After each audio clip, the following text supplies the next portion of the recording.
नमस्कार जैन बंदे मातरम दोस्तों। तो आज की इस वीडियो में बात करेंगे BLS ई सर्विस IPO का अलॉटमेंट स्टेटस के बारे में। तो इसका अलॉटमेंट स्टेटस देखो हमें कहाँ पर देखने को मिल रहा है और आपका अलॉटमेंट चांसेस के साथ हम लोग ये भी बात करेंगे कि अगर आपको ये अलॉट हो जाता है तो आपका एक लॉट पे लिस्टिंग गेन कितना चल रहा है। GMP में बहुत अच्छा तेजी भी देखने को मिला है, फिर पॉज भी देखने को मिला है। तो GMP में क्या हाल चाल है सब कुछ के बारे में डिस्कस करेंगे। सबसे पहले देखो IPO में आज अलॉटमेंट है, ये कल क्लोज हो गया था, 1 फरवरी को क्लोज हुआ था और 2 फरवरी का इसका अलॉटमेंट है। ठीक है, 2 फरवरी का अलॉटमेंट है। 2 फरवरी कब है? आज है। IPO में अगर तुम देखोगे इसका IPO इशू साइज बहुत छोटा था, इसलिए आपका अलॉटमेंट स्टेटस आने में थोड़ा टाइम लगेगा। ठीक है, क्योंकि छोटा सा IPO का अलॉटमेंट स्टेटस आने में टाइम लगता है। 310 करोड़ का IPO था, 310 करोड़ था जिसमें से रिटेल को दिया गया था सिर्फ 10%, मतलब 31 करोड़ का रिटेल को दिया गया था और जो 15% का बिग HNI स्मॉल HNI को मिलाकर दिया गया था। नीचे मैं आपका पोर्शन दिखाऊं, देखो आपका अलॉटमेंट चांसेस यहाँ पे शो हो जाएगा कितना आपका अलॉटमेंट चांसेस है। अगर आप रिटेल में अपने अलॉटमेंट चांसेस देखो तो भाई ना के बराबर है रिटेल में, क्योंकि रिटेल में देखो 19,000 एप्लीकेशन में अलॉटमेंट चांसेस मिलेगा। मैं आपको एंड में दिखाऊंगा तो वो देख के आप और भी शॉक हो जाओगे। ठीक है, तो वो एंड में दिखाता हूँ। बिग HNI में देखो, बिग HNI सिर्फ 1370 एप्लीकेशन में अलॉटमेंट मिलेगा, स्मॉल HNI में सिर्फ 685 एप्लीकेशन में मिलेगा, रिटेल में तो बड़ा है 19,191 एप्लीकेशन में अलॉटमेंट मिलता हुआ दिखेगा। इनमें आपको बताऊंगा इसका मीनिंग भी क्या है। ठीक है, देखो अगर मैं आपको नीचे से स्क्रॉल करके दिखाऊं, सब्सक्रिप्शन की तरफ ले जाऊँ तो आपको सब्सक्रिप्शन की तरफ क्या दिखेगा। चलो मैं आपको इसका ऑफिशियल वेबसाइट पे जाता हूँ, वहाँ पे आपको सब कुछ मतलब डिटेल्स पे दिख जाएगी किसने कितना पैसा लगाया है। देखो अगर मैं यहाँ पर आ जाऊँ, सबसे पहले रिटेल की बात करते हैं। तो रिटेल ने यहाँ पर अब जस्ट अपडेट हुआ, कल अगर आप देखोगे तो ये सब हाफ दिखा रहा था, लेकिन अभी ये एकदम रेगुलर मतलब ये लेटेस्ट है, ही फाइनल सब्सक्रिप्शन है। तो रिटेल में सब्सक्राइब किया 236 टाइम। 236 टाइम का मतलब क्या है पहले ये समझो।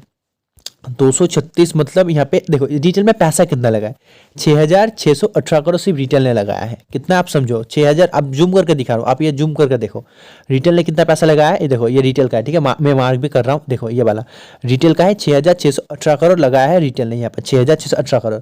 और रिटेल को मिला है सिर्फ 10%, 310 करोड़ का, मतलब कितना होता है 31 करोड़।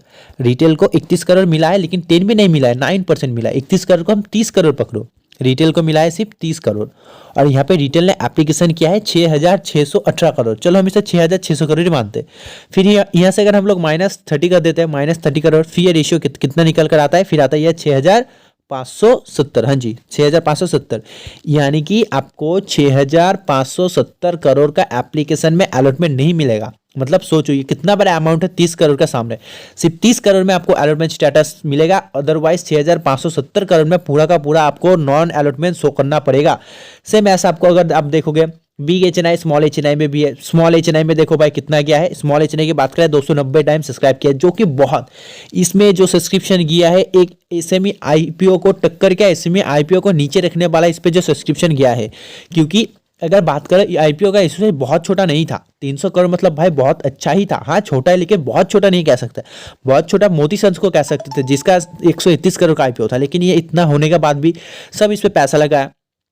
कल तो और भी भर भर के सब्सक्रिप्शन आया, इसका भी एक रीज़न है, क्योंकि आप अगर देखोगे तो जो फोन बॉक्स है, फोन बॉक्स का कल जो पैसा अनब्लॉक हुआ और सब लोग ने इस पे लगाया, मैंने भी फोन बॉक्स पे लगाया था, उसका पैसा मैंने जैसे अनब्लॉक हुआ इस पे मैंने लगा दिया। तो देखो ओवरऑल आपका रिटेल में चांसेस बहुत ही लो होने वाला है। अगर आप सही से देखो 460 एप्लीकेशन में से आपको सिर्फ 2 एप्लीकेशन को अलॉटमेंट मिलता हुआ दिखेगा रिटेल में। आप चाहे स्मॉल HNI की बात कर लो चाहे बिग HNI की, स्मॉल HNI में भी कुछ ऐसा ही रेशियो भाई आ जाता है, मतलब आपका ना के बराबर अलॉटमेंट होने वाला है। स्मॉल HNI में देखो आपका यहाँ पर देखो 400 160, मतलब आपका 500 550 मान लो, 550 में से सिर्फ 200 एप्लीकेशन में अलॉटमेंट मिलता हुआ दिखेगा। बिग HNI में ऐसा ही कुछ है कि 610 में से सिर्फ आपका 2 एप्लीकेशन में अलॉटमेंट मिलता दिखेगा। और देखो यहाँ पर अगर बात करें, सिर्फ इन्होंने 300 टाइम सब्सक्राइब किया है, किसने? HNI ने 300 टाइम्स। और QIB अच्छा खासा डिमांड दिखाया, QIB ने इस पे 10,300 करोड़ लगा दिया, 350 करोड़। ओवरऑल देखो भाई एक बहुत ही अच्छा है कि इसमें 30,000 करोड़ का आंकड़ा पार कर दिया। अब अगर 5, 15, 20, 30 IPO में देखोगे, टाटा के बाद कोई भी ऐसा IPO नहीं आया था जिसने 30 करोड़ का आंकड़ा क्रॉस किया। ठीक है, तो टाटा के बाद यही एक ऐसा IPO जिसने इतना अच्छा आंकड़ा क्रॉस किया।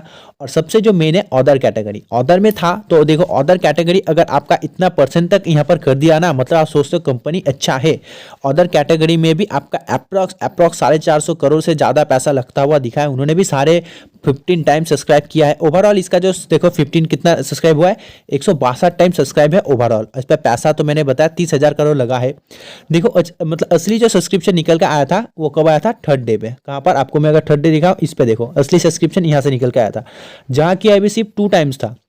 नेक्स्ट डे आपका और 121 टाइम उन्होंने सब्सक्राइब किया। देखो 121 टाइम ज़्यादा सब्सक्राइब किया थर्ड डे पे।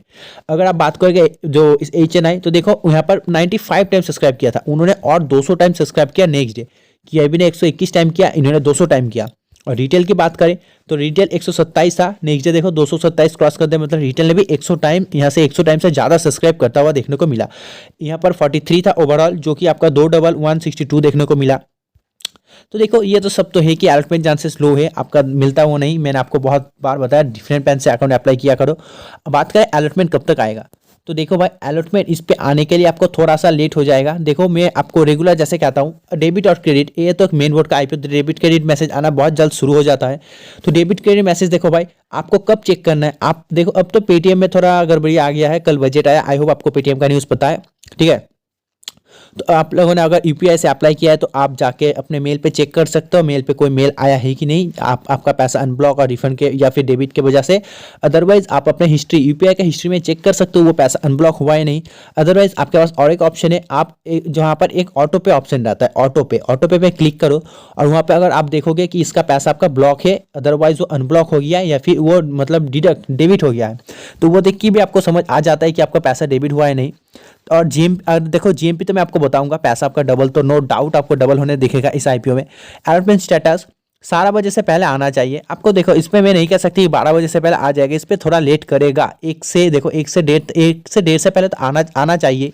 लेकिन अगर मैं बोलूँ आपको 1 से पहले तो चेक करना है, 1 से पहले आपको इजी इस पर देख जाना चाहिए, क्योंकि देखो इस पे आपको अलॉटमेंट, क्योंकि एक मेन बोर्ड IPO है, सो आपको ये अलॉटमेंट इस पे थोड़ा सा लेट ही देखने को मिलेगा। अगर बात करें नोभा की, तो नोभा में तो मैंने शायद 2 बजे भी चेक किया था तो उसका अलॉटमेंट नहीं मिला था। मैं तो सुबह जब नींद से उठा उसके बाद चेक किया तो मैंने देखा हाँ नोभा का अलॉटमेंट आ चुका था। तो मेन बोर्ड में थोड़ा सा लेट होता है SME के कंपेरिजन में, क्योंकि SME में सब कितना करता है, सिर्फ एक लॉट का ही करता है। आप अगर HNI से करते हो तो फिर 2 लॉट करते हो, लेकिन इस पे सब कोई देखो, कोई 4 लॉट, कोई 5 लॉट, कोई 13 लॉट। अगर BHNI में चला जाओ तो 70 लॉट, 100-150 लॉट करके जाता है, इसलिए ज़्यादातर यहाँ पर आपको लेट देखने को मिलता है, ठीक है। आपको देखो 1:30 बजे तक देखना चाहिए, अदरवाइज आप सुबह भी चेक कर सकते हो। और चैनल को सब्सक्राइब करना ना भूलना, मैं आपको रात में आता है तो बता दूंगा।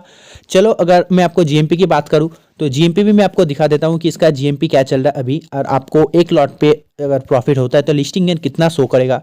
तो चलिए देखते हैं इसका GMP कितना चल रहा है। अगर आप BLS का GMP देखो तो कल BLS का GMP चल रहा था 128%, ठीक है। मैंने आपको कहा था आप देखोगे रात में ये अपडेट हो जाएगा, फिर देखो एक रात में अपडेट हुआ। अभी अगर आप देखो तो रात में कल का जो GMP चल रहा था अप्रॉक्स 130%, मान लो 130% का अभी आपका जो GMP चल रहा है, आज भी 130 का चल रहा है। अभी तो देखो अभी जस्ट रात को आएगा कि आपका कब क्या हो रहा है, ठीक है। तो देखो अभी आपका जो बिडिंग प्राइस है, आई होप आपने 135 का चूज किया है, GMP 175 का चल रहा है। और आपको अगर ये अलॉट होता है तो आपका एक लॉट पे 130% का प्रॉफिट होगा, जो कि अगर हम अमाउंट में तोले तो आपका एक लॉट पे 18,800 का प्रॉफिट होगा। मैंने आपको कहा था कल तक क्या हो रहा था, कल तक आपका एक लॉट पे 18,600 का प्रॉफिट होने वाला था, लेकिन आपको यहाँ पर और 200 रुपये का इंक्रीजमेंट देखने को मिला, जो कि आपका 18,800 का प्रॉफिट होगा एक लॉट पे, अगर आपको ये अलॉटमेंट हो जाता है। लिस्टिंग भाई देखो कब है, आज अगर 2 तारीख को इसका क्या है, 2 तारीख को मेरे भाई इसका है अलॉटमेंट T+3 डे के हिसाब से।